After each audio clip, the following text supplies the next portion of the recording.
பெண் காவலரை வந்து கற்பழித்து கொலை பண்ணியிருக்கான்.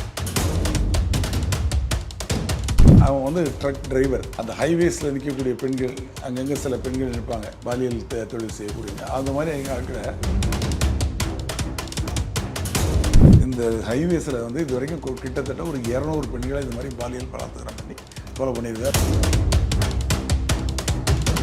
அவங்கள சித்திரவதை பண்ணி அவங்க இறந்து போகக்கூடிய சூழ்நிலையில் அவங்களோட உறவு வச்சுக்கிறது. இதுதான் இவனோட. ஒரே ஒரு பெண்ணை வந்து இந்த மாதிரி ஒரு சூழ்நிலையில் எஸ்கேப் ஆகி வந்துட்டாங்க. உடனே அந்த பெண்ணை காவல்துறை போய் ஃபுல்லாக விசாரிக்கிறாங்க. ஒரு பெண் மட்டும் தனியாக இருக்காங்க. அவங்களுக்கு எனக்கு பசிக்கு சாப்பாடு கொடுமா, அவங்க ஒவ்வொன்று கத்துறாங்க. அந்த சமயத்தில் அவங்க கணவர் வந்துடுறாரு, பிரகாஷ்ங்கிறார். கணவர் வந்து இவனை கெட்டி பிடிச்சிடுறாரு. பிடிச்சி இவனை வந்து அங்கே இருக்க ஜாலகிரி அப்படிங்கிற போலீஸ் ஸ்டேஷனில் ஹேண்ட் ஓவர் பண்ணுறாங்க. அவன் இங்கே இருக்கக்கூடிய செல்லோட சாவிக்கே டூப்ளிகேட் சாவி வாங்கி தப்பிச்சு வெளியே வந்து 15 அடி சோறை தாண்டி அதுக்கப்புறமா 20 அடி சோறு இருக்குது. அதுக்கு மேலே கம்பி கரண்ட்டு பாஸ் ஆகிட்டு இருக்கு. பெண்கள் மேலே இவனுக்கு ஒரு வெறுப்பு. அந்த பெண்கள் வந்து அழகாக இருக்கிறதுனால பண்ணுறாங்க அப்படின்னு சொல்லிட்டு அவன் வந்து மூஞ்சில் முகத்தில் எல்லா இடத்துலையும் கத்தியால் குத்தி.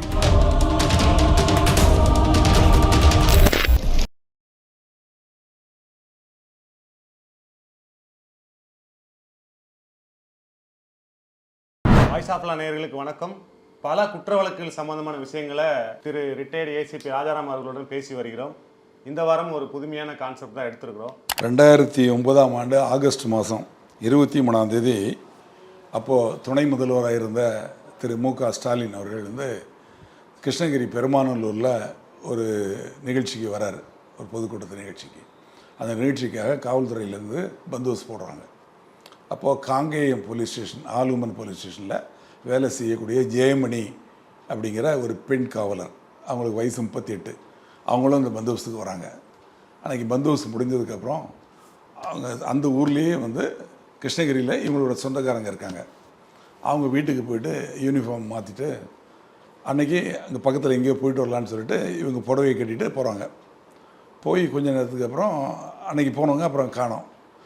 இவங்க அங்கே சொந்தக்காரங்க என்ன நினச்சிட்டாங்க, அவங்க ஊருக்கு போயிட்டாங்க போல இருக்குது அப்படின்னு நினைக்கிறாங்க. ஊரில் இவங்க வீட்டில் இருக்கவங்க என்ன நினைக்கிறாங்க, சொந்தக்காரங்க வீட்டுக்கு போனாங்கல்ல, ஒரு நாள் 2 நாள் இருந்துட்டு வருவாங்கன்னு பார்க்குறாங்க. ஆக இவங்களை காணோன்னா காவல்துறையில் புகார் கொடுக்குறாங்க. எங்கே காணாமல் போனது கிருஷ்ணகிரியில் கம்ப்ளைண்ட் கொடுத்து போலீஸ் அவங்கள தேடுறாங்க. அப்புறம் தேடி பார்க்கையில் அந்த நேஷ்னல் ஹைவேஸ் பக்கத்தில் ஒரு 500 மீட்டரில் ஒரு முட்புதரில் இந்த பெண் காவலரோட டெட் பாடி கிடைக்குது, அழுகிய நிலைமையில். அவங்க உடம்புல கிட்டத்தட்ட 30 இடத்துல கத்தியால் குத்தப்பட்ட காயங்கள் இருக்குது. அது மட்டும் இல்லை, அவங்க ரேப் பண்ணப்பட்டிருக்காங்க. போஸ்ட்மார்ட்டத்தில் அது தெரிய வருது. அப்புறம் வந்து இதை மாதிரி ஒன்று காவல்துறை வந்து எப்படின்னா, அதாவது காவல்துறையை சேர்ந்த ஒருத்தருக்கே இது இப்படி ஒரு சூழ்நிலை நிலைமை வந்துருச்சுனோன்னா வெகுண்டு எழுந்துருவாங்க. அந்த வெகுண்டு எழுந்து அவங்க என்ன பண்ணுறாங்க, இது மாதிரி எங்கெங்கே கேஸ் நடந்திருக்கு அப்படின்னு சொல்லி தமிழ்நாடு முழுக்கும் பார்க்குறாங்க.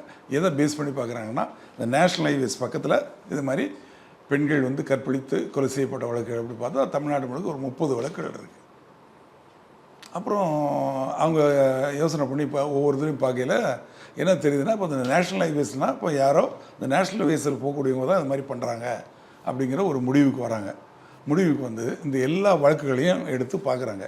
எப்போ நடந்தது, எப்படி நடந்தது, இதே மாதிரி தனியாக போன பெண்கள்கிட்ட பண்ணியிருக்காங்க. மேக்ஸிமம் வந்து பாலியல் தொழில் பண்ணக்கூடிய பெண்கள் இருப்பாங்க. அவங்க வந்து ஹைவேஸில் ரோட்டில் நிற்பாங்க.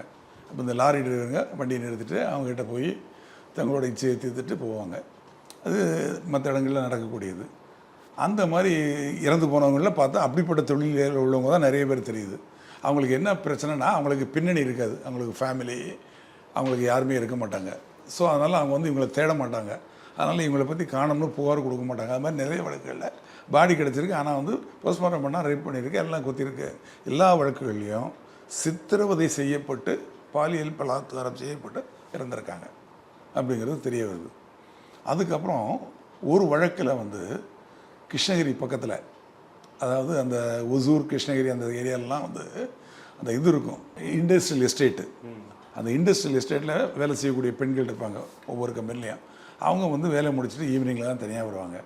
அப்படியா தனியாக வரக்கூடிய பெண்கள்கிட்ட இதே நபர் வந்து பிடிச்சி இழுத்து கொண்டு போய் புதருக்குள்ளே கொண்டு போய் பாலியல் பலாத்காரம் செய்ய முயற்சி பண்ணி அதில் ஒன்று இறந்து போயிருக்காங்க. இறந்து போனோன்னா அவங்கள காணோம்னு சொல்லி அங்கே சொந்தக்காரங்க உறவினர்கள் கணவர்லாம் புகார் கொடுத்து அதுலேயும் கேஸ் பெண்டிங் இருக்குது. இதில் ஒரே ஒரு பெண்ணை வந்து இந்த மாதிரி ஒரு சூழ்நிலையில் எஸ்கேப் ஆகி வந்துட்டாங்க. உடனே அந்த பெண்ணை காவல்துறை போய் ஃபுல்லாக விசாரிக்கிறாங்க. கம்ப்ளீட்டாக ஸ்பெஷல் பார்ட்டிலாம் போய் விசாரித்து அவங்க சொல்லக்கூடிய அடையாளம் உள்ள ஒரு நபரை கண்டுபிடிக்கிறாங்க. வேணும்னு சொல்லி அந்த படத்தை வரைகிறாங்க. அந்த படத்தை வச்சுக்கிட்டு யார் இந்த மாதிரி ஹைவேஸில் வண்டி ஓட்டக்கூடியவங்க யார் இருக்காங்கன்னு சொல்லி தாப்பாக இருக்கும் ஒவ்வொரு இடத்துல. தாப்பான்னா ஹோட்டல். அந்த ஹோட்டல்லாம் போய் விசாரிக்கிறாங்க. அப்போ அந்த ஹோட்டலில் உள்ளவங்க சொல்கிறாங்க அந்த மாதிரி ஆள் பார்த்துருக்கேன் அப்படின்னு சொல்லி சொல்கிறாங்க. சொல்லி பார்க்கையில் அவங்க சொல்லக்கூடிய 2 பேர் பொன்னையா மோகன் செல்வம்னு 2 பேர் மாட்டுறாங்க. அவங்கள பிடிக்கிறாங்க. அவங்க கூட தான் வருவாங்க அப்படின்னு சொல்லி. இவங்க பேர் தெரியாது. அப்போ அவங்க 2 பேரும் பிடிச்சதுக்கப்புறம் தான் சொல்கிறாங்க இவன் பேர் ஜெய்சங்கர் அப்படின்னு. இவனுக்கு சொந்த ஊர் வந்து சேலம் எடப்பாடி. இவன் வந்து முதல்ல லாரியில் கிளீனராக வேலை பார்த்துருக்கான். அதுக்கப்புறம் டிரைவர் ஆகிட்டான். டிரைவர் ஆகி இங்கேருந்து மகாராஷ்டிரா எல்லா ஊருக்கும் போவான், தமிழ்நாடு முழுக்கும் போவான் லாரி ஓட்டிகிட்டு. கூட இவங்க போவாங்க. இவங்க வந்து அவன் நண்பர்கள்னால் எப்படி இவன் டிரைவர்னால் அவன் கிளீனர் இல்லைன்னு இன்னொரு டிரைவர் அந்த மாதிரி அவங்க கூட போவாங்க. இவன் இந்த மாதிரி பெண்களை பார்த்தா அப்போ அவனை விசாரிக்கிறாங்க. இப்போ சொல்கிறாங்க பெண்கள் இந்த மாதிரி ரோட்டில் நிற்கிறாங்கன்னு பார்த்தா வண்டியை நிறுத்திட்டு போயிட்டு வரேன்னு சொல்லிட்டு கையில் ஒரு பேக்கை தூக்கிட்டு போவான். அப்புறம் ஒரு 1/2 hour 1 hourல திருப்பி வந்துடுவான். அப்புறம் திருப்பி வண்டி எடுத்துகிட்டு போயிடுவான் அப்படிங்கிறாங்க. அப்போ இவனை பிடிக்கிறதுக்கு இவங்க 2 பேரையும் சேர்த்து அவங்களோட கொடுக்குற தகவலின் பேரில் இவனை பிடிச்சிடுறாங்க. எப்போ பிடிக்கிறாங்கன்னா 2009 அக்டோபர் 19 திருப்பூர் போலீஸ் இவனை பிடிக்கிறாங்க. பிடிச்சி பார்த்தா தமிழ்நாடு முழுக்கும் உள்ள கிட்டத்தட்ட 30 வழக்குகளில் வந்து இவன் சம்மந்தப்பட்டிருக்கான். உடனே எல்லா வழக்குகளையும் அரெஸ்ட் ஆகி இவனை வந்து எஸ்கார்டு எடுத்துகிட்டு வராங்க. இவன் பேரில் கேஸில் எல்லாத்தையும் சார்ஜ் ஷீட் போடுறாங்க. இந்த ஜெயமணி கேஸ்லேயும் இவன் தான் பண்ணதை ஒத்துக்கிறான். ஒத்துக்கிட்டதுக்கப்புறம் அவனோட இது என்ன எம்ஓ எப்படின்னா மெத்தட் ஆஃப் ஆப்ரேஷன்னா பெண்களை வந்து அவங்கள சித்திரவதை பண்ணி அவங்க இறந்து போகக்கூடிய சூழ்நிலையில் அவங்க கூட உறவு வச்சுக்கிறது. இதுதான் இவனோட மெத்தட் ஆஃப் ஆப்ரேஷன். எதனால் அப்படின்னா இவன் வந்து சின்ன வயசுலேயே அழகாக இருக்க மாட்டான். அதனால் இவனை எல்லாருமே வந்து திட்டுவாங்க, அசிங்கமாக இருக்குன்னு சொல்லி பேசுவாங்க. அதனால் குறிப்பாக பெண்கள் பேசுகிறதுனால பெண்கள் மேலே இவனுக்கு ஒரு வெறுப்பு. அந்த பெண்கள் வந்து அழகாக இருக்கிறதுனால பண்ணுறாங்க அப்படின்னு சொல்லிட்டு அவங்கள வந்து மூஞ்சில் முகத்தில் எல்லா இடத்துலையும் கத்தியால் குத்தி ரத்தம் வந்து அவங்க சாகிற சமயத்தில் அவங்கள வந்து வன்புணர்வு பண்ணுறது. இந்த மாதிரி இது வந்து மெத்தடில் தான் எல்லாரையும் கொலை பண்ணியிருக்கான். அப்போது இந்த கோர்ட்டுகளுக்கெல்லாம் எனக்கு எஸ்கார்டு எடுத்துகிட்டு போகிறாங்க ஒவ்வொரு கோர்ட்டுக்கும். 2011 மார்ச் மாதம் 17 இவனை வந்து ரிட்டர்ன் ஆகி வரையில் சேலம் பஸ் ஸ்டாண்டில் வச்சு இவன் என்ன பண்ணிடுறான், எஸ்கேப் ஆகிடுறான். 2011 மார்ச் 17 சேலத்தில் வந்து 2 காவலர்கிட்ட எஸ்கேப் இல்லை பாத்ரூம் போகிறேன்னு சொல்லிட்டு எஸ்கேப் ஆகிடுறான். அந்த காவலர்கள்லாம் தேடி தேடி பார்த்து அப்புறம் காவல்துறையில் அவங்க மேலே நடவடிக்கை எடுத்து அதில் ஒரு காவலர் சுட்டுக்கிட்டே இறந்து போனார் அப்படின்னு சொல்கிறாங்க. அதுக்கப்புறமா இவனை தேடுறாங்க. இவன் இந்த பக்கமே இல்லை. அப்புறம் இவன் வச்சுருக்க செல்ஃபோன் இது மற்றதெல்லாம் வச்சு இவனை வந்து விசாரிக்கிறாங்க. விசாரித்து இவனோட லொக்கேஷன் பார்த்தா டெல்லி பாம்பேன்னு காட்டிகிட்டே இருக்குது. அதுக்கப்புறம் மே 2011 இவன் கர்நாடகாவில் என்ன பண்ணுறான், அங்கே வந்து ஒரு கிராமத்தில் சந்திரக்கடை அப்படிங்கிற கிராமம், அந்த கிராமத்தில் போய் ஒரு பெண் மட்டும் தனியாக இருக்காங்க. அவங்கள்ட்ட போய் எனக்கு பசிக்குது சாப்பாடு கொடுமா அப்படின்னு போய் கேட்குறான். கேட்டோன்னே அந்த பெண் இவனை பார்த்துட்டு இவன் முகம் இவனோட இதெல்லாம் பார்த்த உடனே அவங்க ஒவ்வொன்றும் கத்துறாங்க. அந்த சமயத்தில் அவங்க கணவர் வந்துடுறாரு, பிரகாஷ்ங்கிறவர்.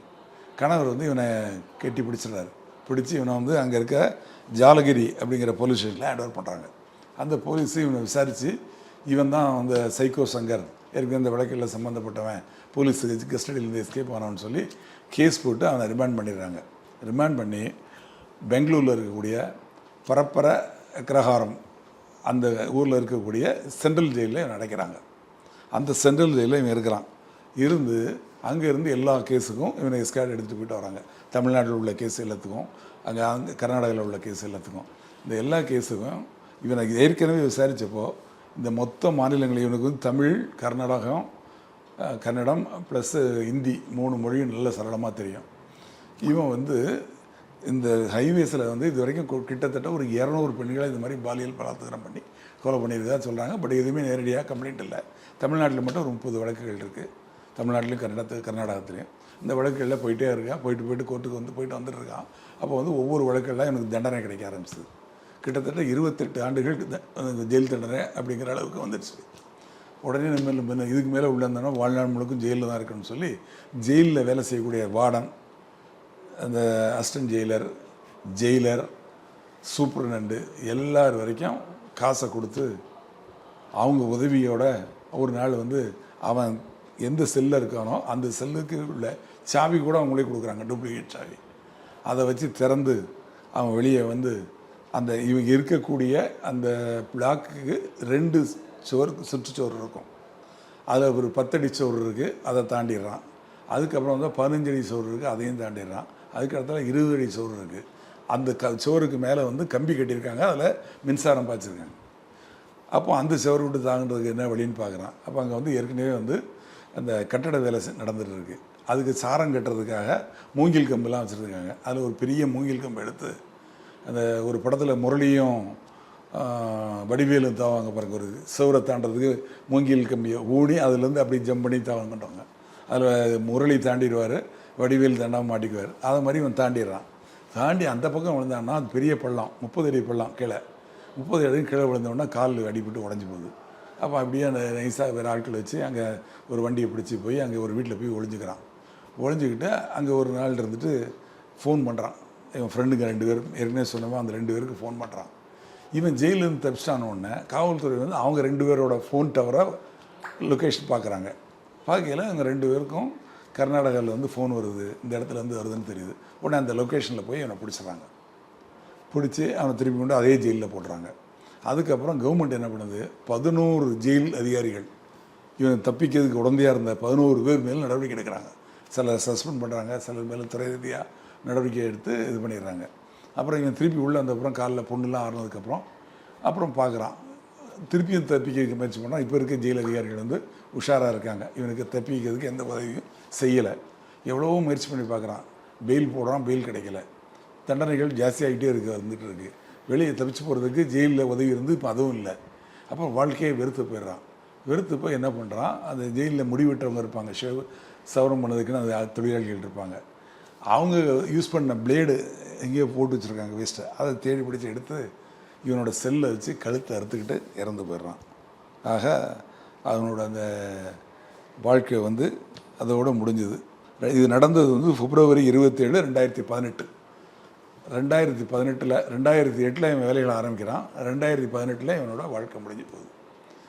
இதில் என்ன தெரிய வேண்டிய விஷயம் அப்படின்னா, பெண்கள் எக்காரணத்தை கொண்டும் தனியாக வெளியே போகக்கூடாது. அது இரவு நேரத்தில் போகக்கூடாது.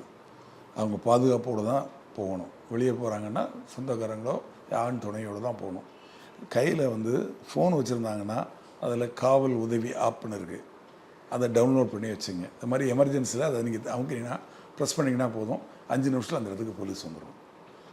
அதே மாதிரி பெப்பர் ஸ்ப்ரே அப்படின்னு இருக்குது, அதை வாங்கி எப்போதுமே பேக்கில் வச்சுக்கணும்.